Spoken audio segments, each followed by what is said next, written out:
Une dizaine de pick-up progressent dans le désert malien. À leur bord, des combattants de la CMA, la coordination des mouvements de l'Azawad, majoritairement Touareg. Ils viennent de prendre à l'armée malienne une position et du matériel militaire. On distingue notamment un homme en treillis, au pied de ce véhicule blindé, surmonté d'une mitrailleuse. Il s'agit d'un VP-11 du fabricant chinois Norinco, dont plusieurs exemplaires ont été livrés à la junte malienne fin mars 2023. Nous sommes ici, dans le village de Bamba, au nord du Mali. L'accord de paix, signé en 2015 entre les rébellions majoritairement Touareg et Arabes et l'État malien, semble enterré. Les tensions ont été ravivées, notamment par la collaboration de la junte avec les mercenaires russes du groupe Wagner, accusés par les populations du nord du Mali d'exactions et de provocations au nom de la lutte contre le terrorisme.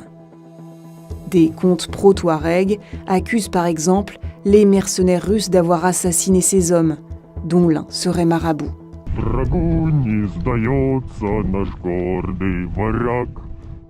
Mais les raisons de ces tensions sont plus profondes. Les militaires n'ont pas du tout digéré les différentes défaites qu'ils ont eues au cours des anciennes rébellions. Depuis les 2 putschs répétés, notamment le dernier de Goïta, les choses se sont réellement empirées parce que ce que la presse appelle le mantra, mais c'est un peu ça, c'est la récupération de Kidal, remettre Kidal et sa rébellion un peu permanente sous le contrôle de l'État. Une des autres raisons aussi, c'est la disparition progressive de la MINUSMA. C'est une force quand même qui pouvait créer une interposition, ou en tout cas un tampon en quelque sorte entre les FAMA et les mouvements du Nord. Donc les FAMA ont décidé de reprendre donc ces camps et les batailles tournent autour de ces camps. En 2 mois, les données consultées par Le Monde montrent que les 2 parties ont été impliquées dans au moins 6 combats et 8 frappes aériennes ou d'artillerie. Quelques jours avant l'attaque de Bamba, des combattants de la CMA ont investi le camp militaire de Dioura, reconnaissable à ce poste d'observation, la disposition des arbres, de ce bâtiment et de cette pelouse.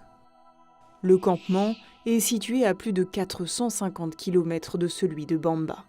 L'emprise en fait des mouvements indépendantistes, donc CMA, etc., sont là très loin en fait des bases initiales qui sont plutôt dans la région de Kidal. Donc là en fait on assiste réellement à des combats qui concernent tout le sud de ce que les indépendantistes appellent l'Azawad.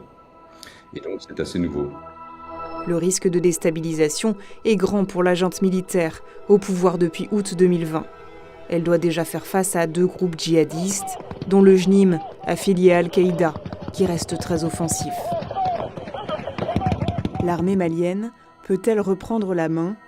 Le 2 octobre, elle a lancé un convoi d'une centaine de véhicules militaires. Fin septembre, le chef de la junte avait prévenu. Avec les opérations militaires en cours, le Mali recouvrera sa souveraineté sur l'ensemble de son territoire. L'objectif final pourrait être la reconquête de Kidal, bastion historique des rébellions Touareg.